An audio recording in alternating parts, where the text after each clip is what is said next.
एक टीचर थे, teacher master, और उनके घर से भी मास्टर नहीं थी। उन दोनों ने अपने बच्चों को बड़ा खर्चा करके पढ़ाया, और ऐसा पढ़ाया कि बहुत बड़े बनाया। पूरी तनख्वाह उनमें लगा दी, और थोड़ा बहुत खेत वेत था वह भी बेच के लगा दिया। लेकिन बालक अच्छे पढ़ गए। एक अमेरिका में इंजीनियर बना, और एक डॉक्टर बना, वो भी विदेश में था। अब धीमे धीमे समय बीतता गया, गुजरता गया, ये बुढ़े हो गए, दोनों रिटायर हुए, तो पैसा मिला दोनों को काफी, और पेंशन बन गई। तो इन्होंने अब अपने बच्चों से कहा कि बेटाओ अब तुम घर आ जाओ, अब हम बूढ़े हो गए हैं, अब पैसा की कोई कमी अपने पास है ही नहीं, तुमने भी खूब कमा लिया, हमें भी खूब मिला है, अब कम से कम अपने कलेजे के टुकड़ों को अपने पास रखेंगे, प्यार से जिएंगे, माया को हमें कछु करना ना। अब इन्होंने जैसे बड़े बेटे से कहा, तो बड़े ने कह दिया, पिताजी आजकल बहुत खर्चे हैं, और हम इंडिया में आ गए तो वहाँ इतनी कमाई नहीं है कि हमारे खर्चे चल सकें, इसलिए मजबूरी है, अब हमें तो यहाँ ही रहना पड़ेगा। अब बाप का तो मनोबल टूट गया। माँ बोली कि छोटे से कह के देख लो। बाप ने कहा कि जब एक नहीं मानी तो दूसरे को क्या भरोसा है। बोले कह के तो देख लो। डरते डरते बाप ने कहा कि तू ही पूछ ले अपने बेटे से। वो बोली लाओ मैं पूछ लेती हूँ। तो माँ कहती है, बेटा हर माँ बाप अपनी संतान को इसलिए पाल पोस के बड़ा करते हैं कि बुढ़ापे में सहारा देंगे, साथ साथ रहेंगे, साथ साथ जिएंगे, इसलिए। और पैसा कमाने के लिए हमने आपको विदेश भेजा था, अब पैसा की कोई कमी नहीं है, हमें सेवा की जरूरत है, आप लोग आ जाओ। छोटे ने भी अनेकों बहाने बना दिए, बच्चे पढ़ रहे हैं, वह पढ़ाई नहीं हो पाएगी, ऐसा वैसा, लेकिन डोकरा डोकरिया के पास दोनों में से एक भी नहीं आया।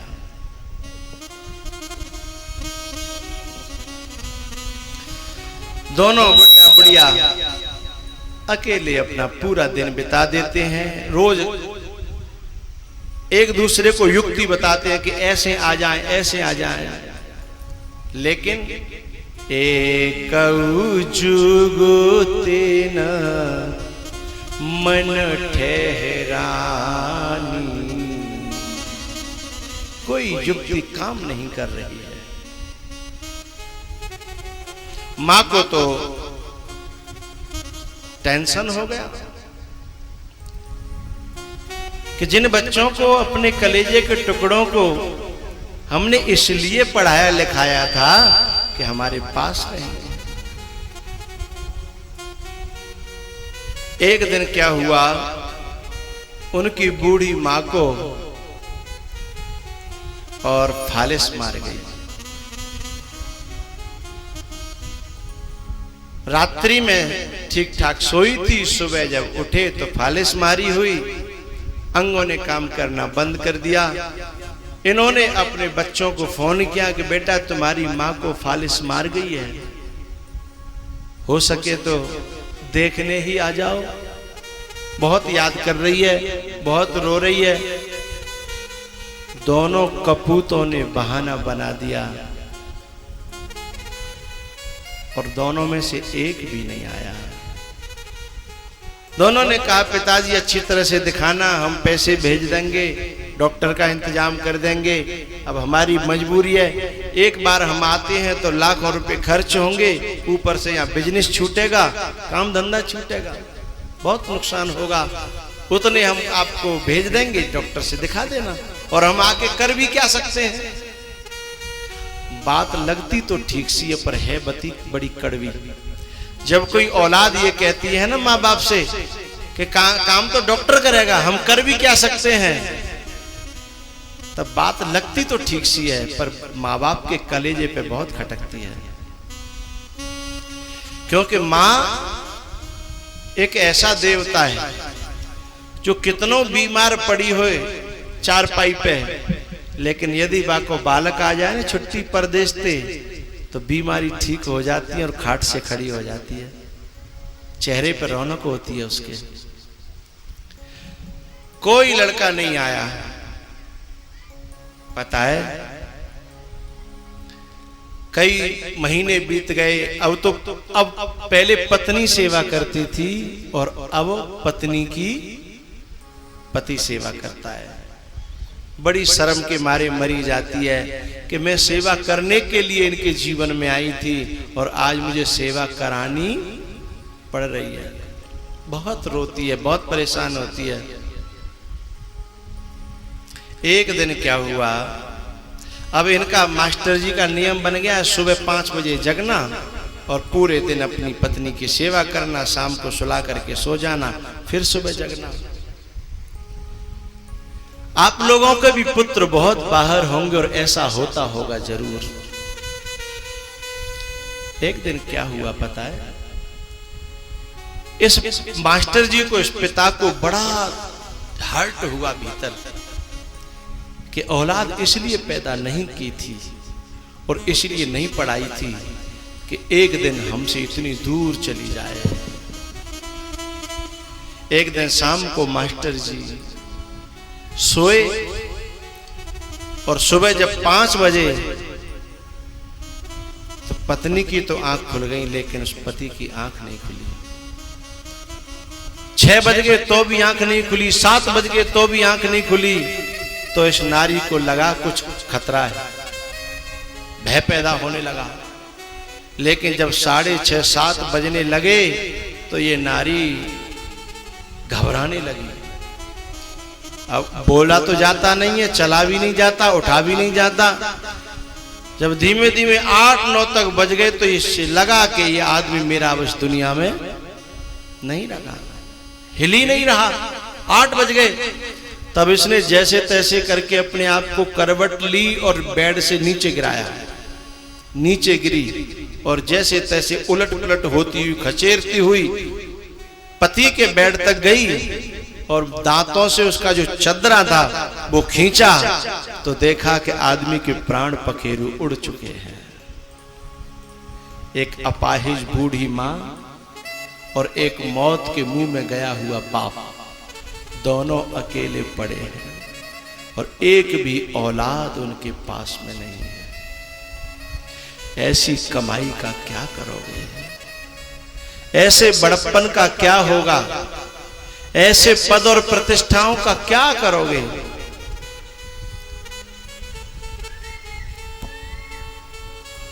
अब ये नारी शहर में रहते थे, कोई किसी का शहर में होता तो है नहीं। अब ये फोन भी नहीं मिला सकती, आवाज भी नहीं लगा सकती और उठ के चल भी नहीं सकती। इसकी घबराहट का ठिकाना न था, इसके दुख और दर्द का ठिकाना न था। एक फोन था वहां डिब्बे वाला, एक कोने में काफी दूर था। वहां तक पहुंचने में उसे सुबह के 9 बजे से दोपहर का 1 बज गया।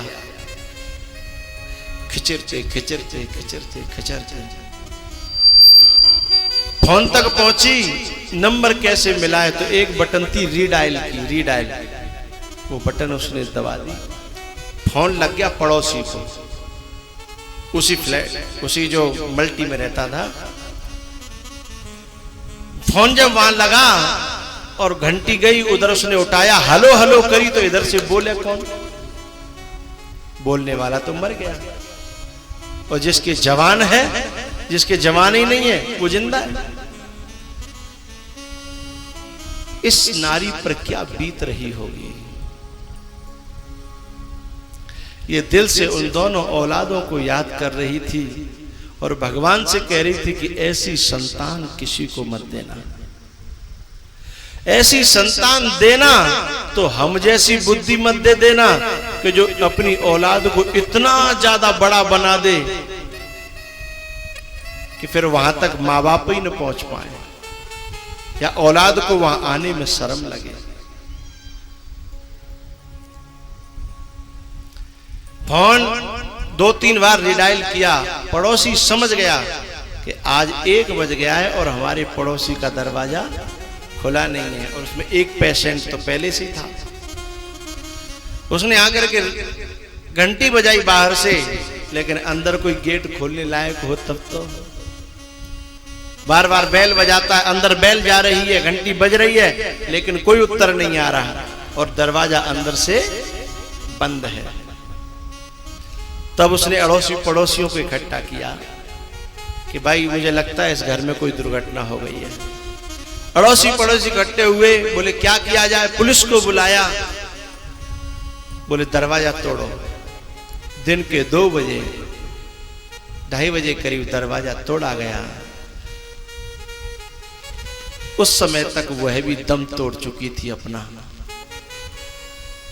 पिता तो पहले ही मर चुका था और यह भी घबरा घबरा करके अपना दम तोड़ चुकी थी। इस पड़ोसी ने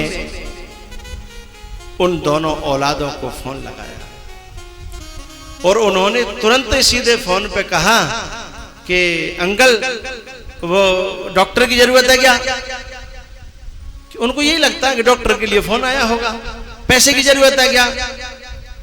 तब इसने कहा तुम जैसे कपूतों से तुम्हारे माँ बाप को न पैसा की जरूरत है और न डॉक्टर की जरूरत है। बोले क्यों? बोले क्योंकि तुम जैसे कपूत जिन माँ बाप के पैदा हो जाते हैं उन्हें ऐसी ही बुरी गति से मरना पड़ता है जैसे आज तेरे माता पिता दोनों घर पे मरे पड़े हैं।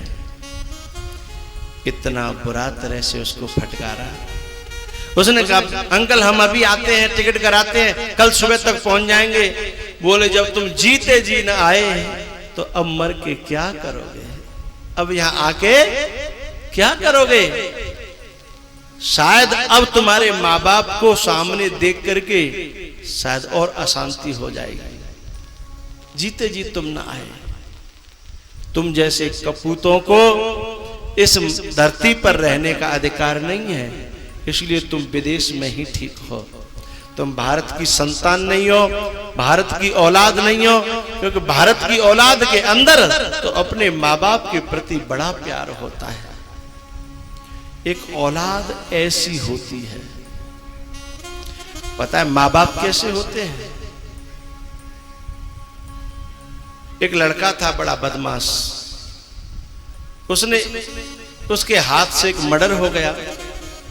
चोरी चपाटी करता था, एक मौत हो गई और वो जेल चला गया। उसे 10 साल की सजा थी। जब 10 साल की सजा के दौरान वो जेल में था तो वो किसी न किसी के द्वारा उसे लगा कि मेरे माँ बाप ने मुझे त्याग दिया क्योंकि मैंने गलती इतनी बड़ी। माँ बाप तो समझाते थे बेटा ऐसा मत कर, किसी दिन तू जाएगा लेकिन हमारा सहारा छिन जाएगा, तो जो कुछ होगा सो ठीक है, पर तेरे बड़े बूढ़े माँ बाप बेमौत मर जाएंगे। लेकिन वो माना नहीं, आखिर जेल चला गया। उस दिन से उसके माँ बाप न तो उससे मिलने आए, न कोई खबर न सुध। लेकिन इसकी जब जेल हो गई ना तो इसको एहसास हुआ कि मुझसे बहुत बड़ी गलती हुई है, मैंने अपनी माँ बाप की आज्ञा का उल्लंघन किया। ये जेल से चिट्ठी डालता है अपने माँ बाप को कि पिताजी गलती तो मुझसे हो गई, मैं उसकी सजा भी भोग रहा हूँ, लेकिन एक बात मैं पूछना चाहता हूँ कि जब मेरी सजा पूरी हो जाए और मैं अच्छा बनने का कसम खा करके जब जेल से निकलूं तो क्या मेरे लिए तुम्हारे घर में जगह है? ऐसा इसने चिट्ठियां डाली, लेकिन उधर से कोई जवाब नहीं आया। एक नहीं डाली, 10-20 चिट्ठी डाली, लेकिन उधर से कोई जवाब नहीं आया। आखिर समय चलता रहा। जब 10 साल पूरे हुए और इसने आखिरी चिट्ठी डाली, पिताजी मुझे नहीं पता कि आप मुझसे नाराज हो कि मुझसे खुश हो, मेरे लिए घर में जगह है या नहीं है, क्योंकि मेरी कोई भी चिट्ठी का कोई जवाब नहीं आया। लेकिन मैं जेल से निकलने वाला हूं फलानी तारीख को, और मैं ट्रेन में बैठूंगा, जो ट्रेन मेरे गांव होकर के आगे जाती है, तो मेरी एक प्रार्थना है, यदि नेकऊ जगह आपके घर में मेरे लिए बची होए तो आप कहीं एक हरी झंडी गाड़ देना, तो मैं आकर के आपके पांव पकड़ लूंगा और आपको मना लूंगा। नेकऊ जगह बची हो तो, और नेकऊ जगह नहीं होए तो मैं सीधा ट्रेन में आगे बढ़ जाऊंगा जहां मेरी किस्मत मुझे ले जाएगी। समय आया, वो ट्रेन में बैठा और रेलवे स्टेशन निकलते चले गए। जब 3 स्टेशन बचे और उसके गांव के वो दृश्य याद आने लगे कि मैं ऐसे खेलता था, मेरे संग के साथी ऐसे थे, मेरी माँ मुझे ऐसा प्यार करती थी, मेरे पिताजी ने भी मुझे बहुत सारी बातें याद आने लगी और उसके आंखों से आंसू बहने लगे।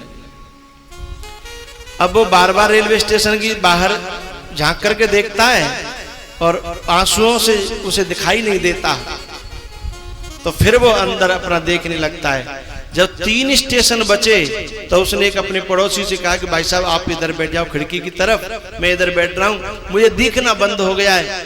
आपको यदि इससे 4थे स्टेशन पर हरी झंडी दिखाई दे जाए तो मुझे बता देना, मेरी जिंदगी का सवाल है।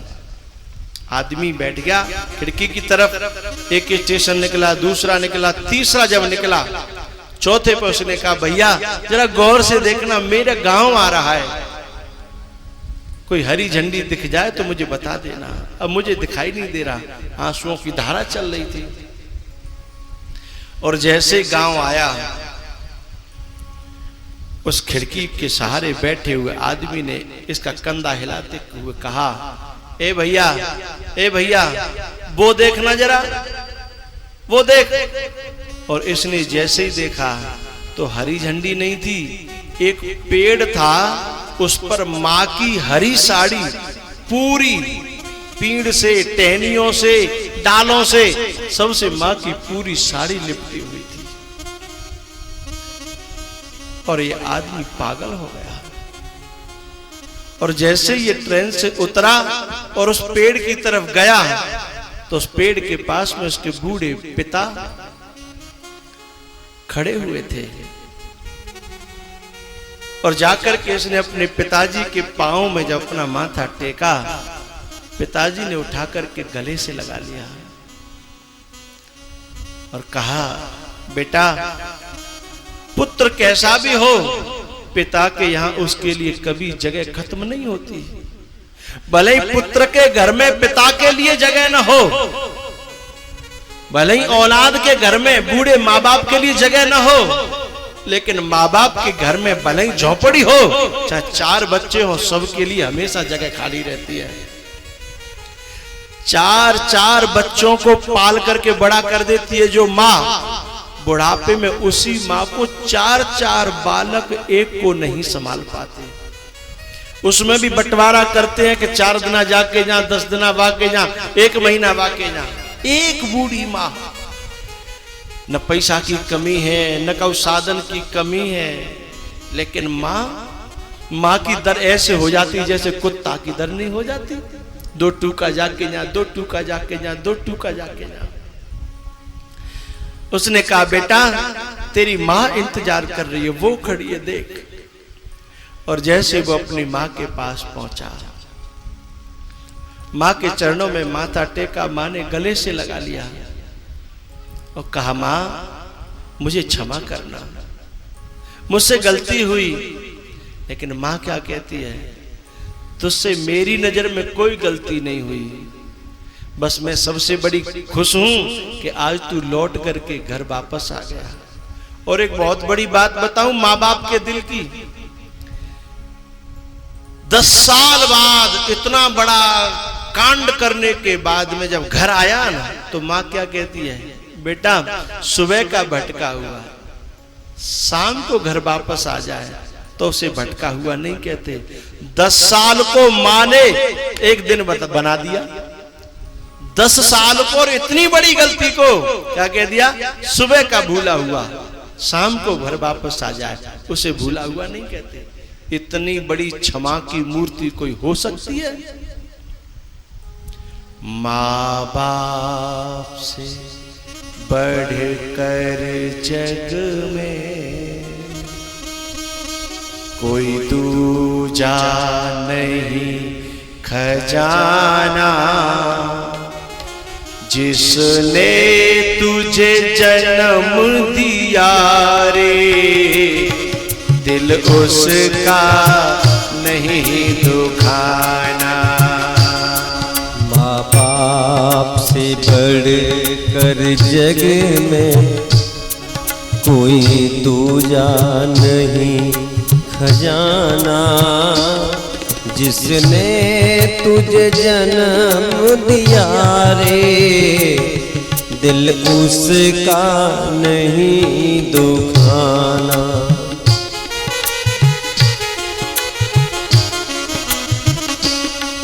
पहले तो तेरी माँ ने 9 मास गर्भ में ढोया, सीने का दूध पिलाया, जब जब बंदे तू रोया। बड़ा कर्ज है तुझ पे माँ का, तेरा फर्ज है कर्ज चुकाना, जिसने तुझे जन्म दिया रे दिल उसका नहीं दुखाना।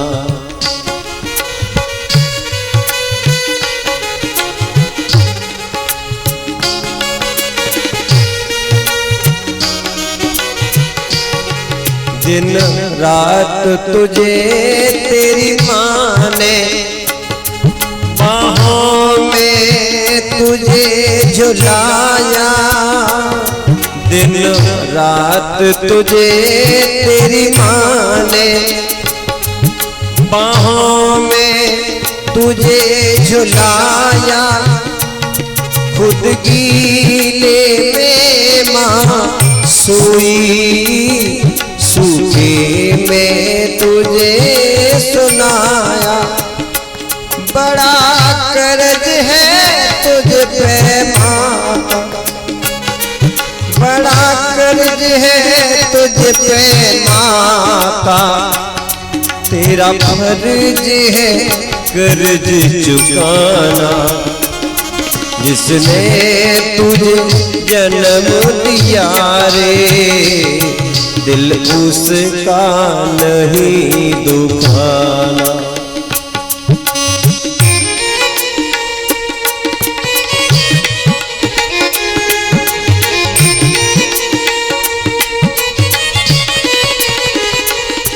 माँ बाप की शरण से बढ़ के कोई स्वर्ग नहीं है दूजा, सब छोड़ के तीरथ बंदे कर ले माँ बाप की पूजा।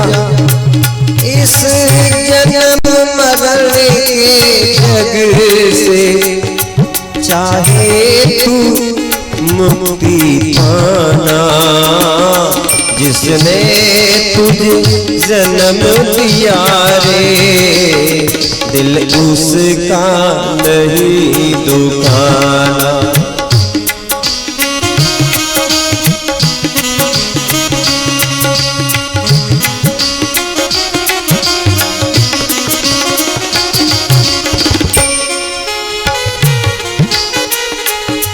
माँ से कुछ कम नहीं बंदे, होता है पिता का दर्जा, कोई भी चुका नहीं पाया।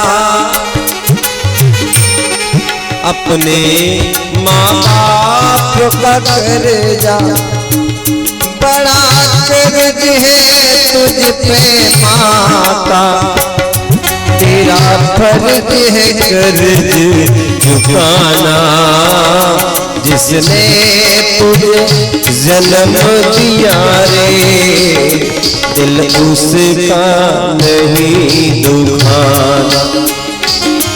माँ बाप से बढ़कर जग में कोई दूजा नहीं खजाना, जिसने तुझे जन्म दिया रे दिल उसका नहीं दुखाना।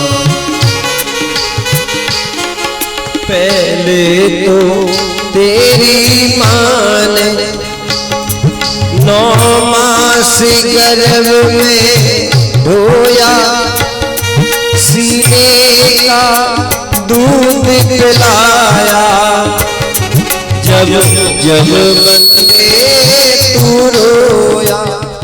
4 बच्चों को अकेले माँ पाल देती है।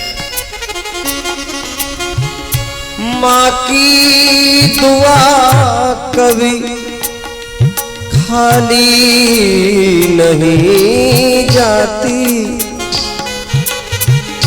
माँ दुआ दे या बदुआ मगर भगवान से टाली नहीं जाती। 4 बच्चों का पेट पालती है एक माँ, मेरी माँ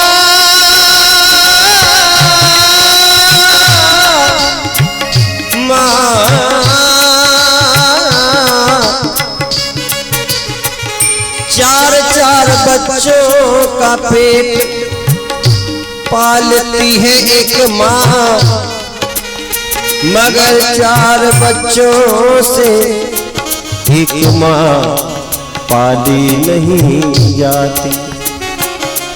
बड़ा कर्ज है तुझ पे माँ का, तेरा फर्ज है कर्ज चुकाना, जिसने तुझे जन्म दिया रे दिल उसका नहीं दुखाना।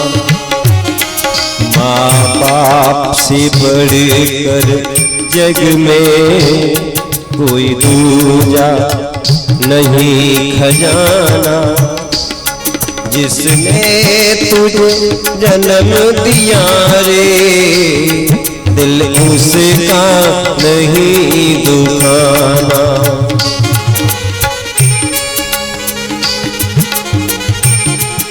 इस जन्म मरने के जग से चाहे तू मुक्ति पाना, जिसने तुझे जन्म दिया रे दिल उसका नहीं दुखाना, जिसने तुझे जन्म दिया रे दिल उसका नहीं दुखाना। जिसने तुझे जन्म दिया रे दिल उसका नहीं दुखाना।